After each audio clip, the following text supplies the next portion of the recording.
There's this house at the end of our street. It's been abandoned for as long as I can remember. The kind of place that, as a kid, you cross the street to avoid. Everyone in the neighborhood knows it, but no one really talks about it except on Halloween.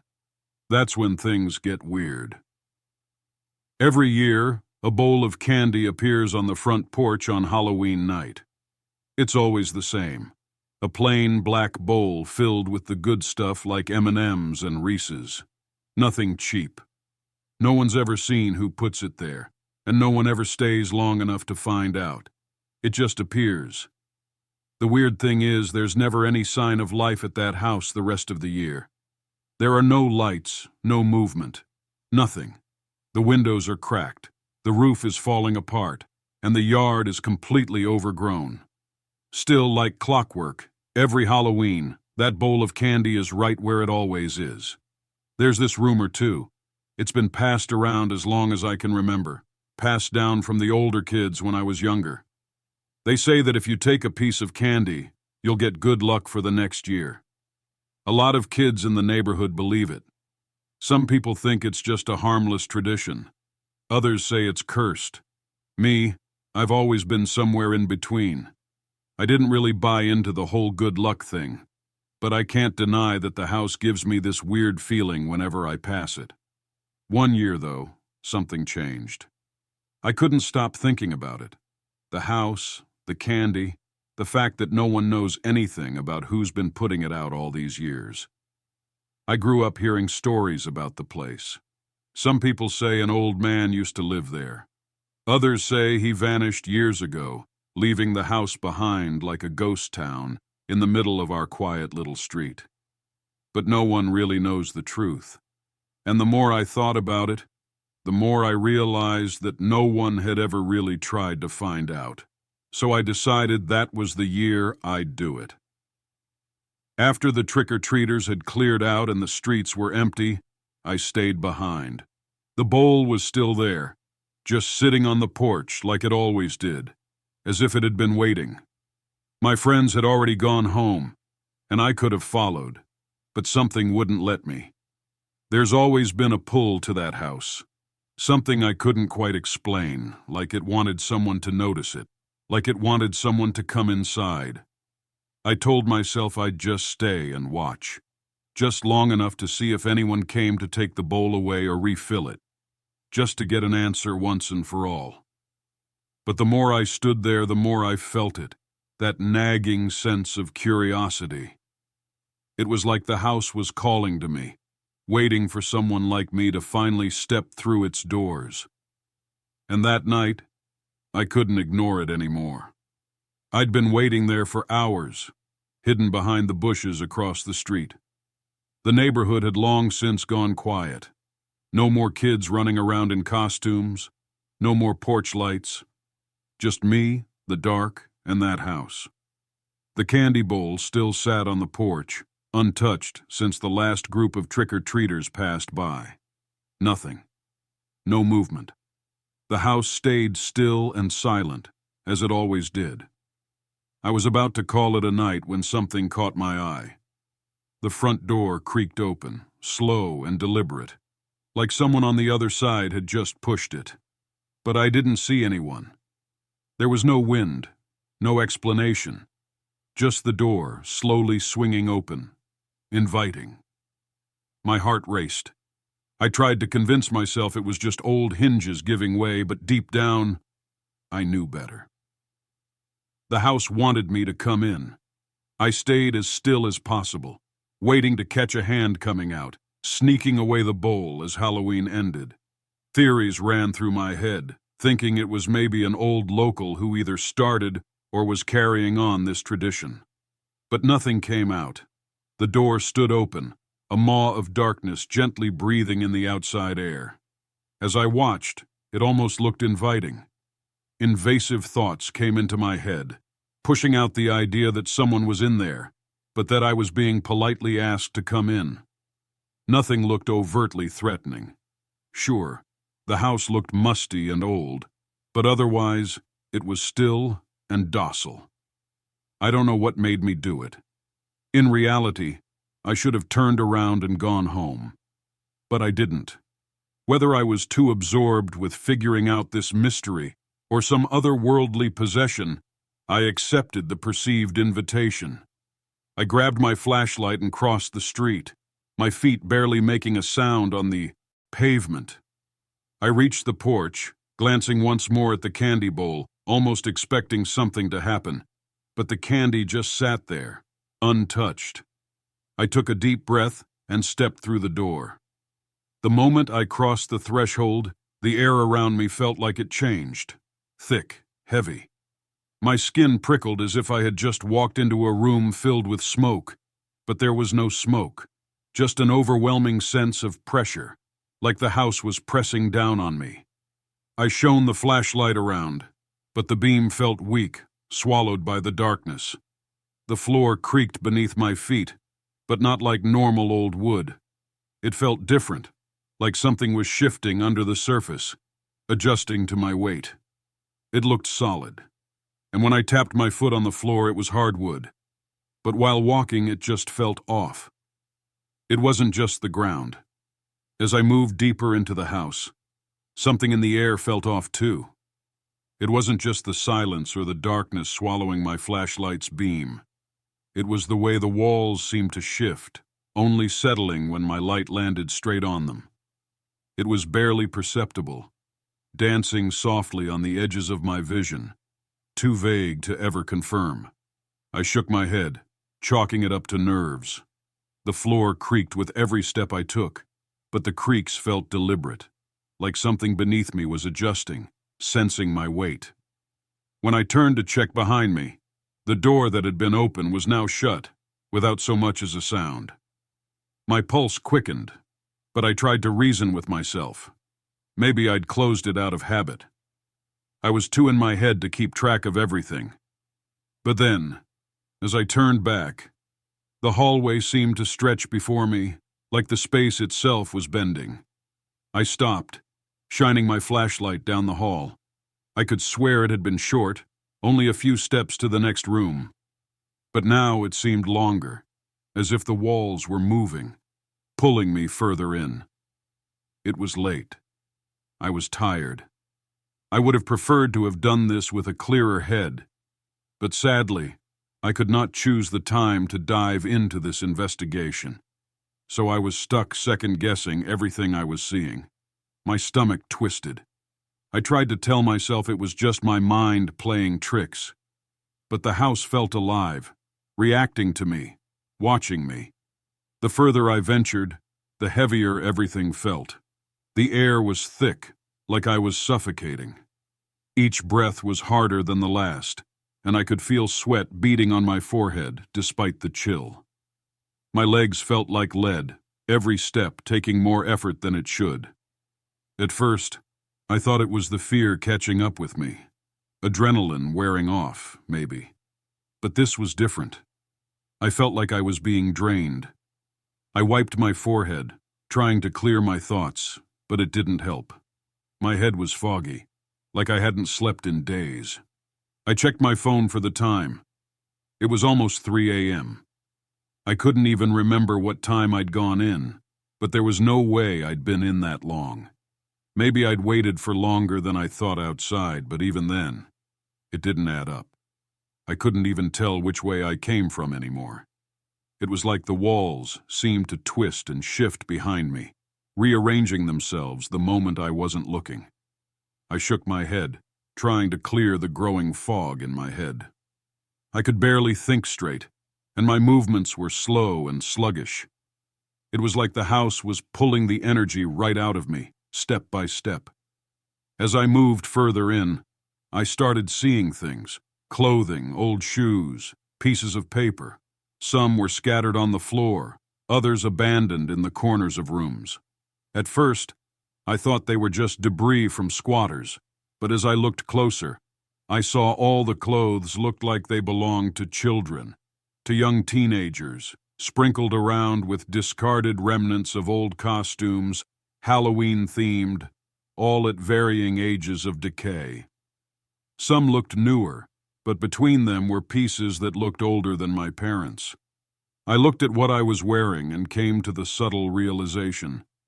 These were from others who had wandered in like me, trying to find answers to the mystery of the candy bowl. Fight or flight kicked in. Panic settled as a thought flashed in my mind. If this is what happened to the people who had come inside and never made it out, what happened to them? Because whatever it was, it couldn't be. Pain. I picked up an old candy wrapper, its edges brittle from age. I glanced around, my flashlight catching glimpses of more wrappers, shoes, and bags left behind in the dust. They were just there. No sign of a struggle, no signs of what happened to them. That's when it hit me. The candy.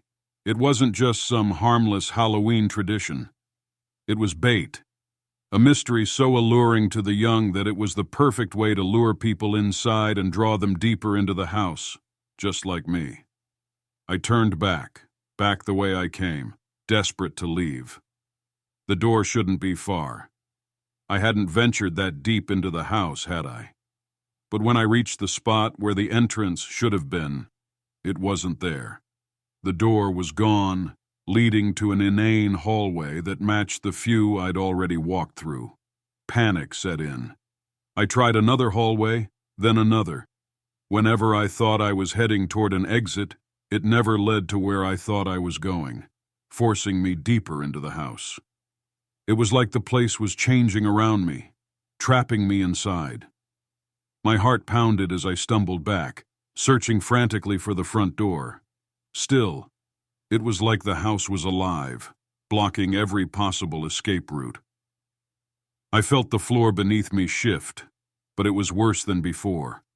I could no longer strike it as my imagination. It almost felt like it was melting into itself. I took another step, and my foot sank into the floor like it was quicksand.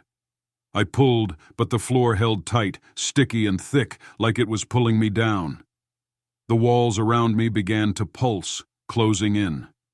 The house was tightening its grip. I slammed my fists against the walls, screaming for help, but no sound escaped. My voice was muted, swallowed by the thick, suffocating air. No one could hear me. The house absorbed everything. Something was feeding off me. The house grew more intense the weaker I felt. The harder I tried to escape, the more the house drained from me. My legs felt heavier, my breath shallow. It wasn't just fear. It was feeding on my energy, my panic. As I tried to pull myself out, trying to stay calm, I noticed something else. Shadows moving within the walls. At first, I thought it was just from the house shifting in its unnatural way. But then I saw them again.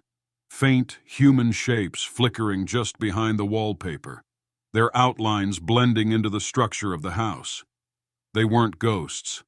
They were people trapped, unable to leave. I used my arms to pull one leg as free as possible, and with what little perch I could get, yanked the other out. I finally tore through the last of the membrane. I had given up on finding the door, but there was a window nearby that gave me hope. Though with how much I lost myself scrambling through the twisting hallways, I had no idea what floor I was on. But just as I was about to crawl out, I felt the house latch onto me. The walls rippled, and something shot out from the floor. Tendrils of the house wrapped themselves around my legs and arms, pulling me back toward the pulsing walls. I screamed, but the sound was still swallowed, vanishing into the thick air. The house wasn't letting go. The tendrils tightened, pulling me backward, and whispers in my mind grew louder. They weren't soft. They were desperate, pleading, almost panicked. "Stay with us. Don't leave. You belong here." It sounded like pleas from children. I thrashed, trying to break free, but the harder I fought, the more it pulled, dragging me back toward the center of the room. I could feel myself fading, the strength draining from my body, the weight of the house pressing down on me.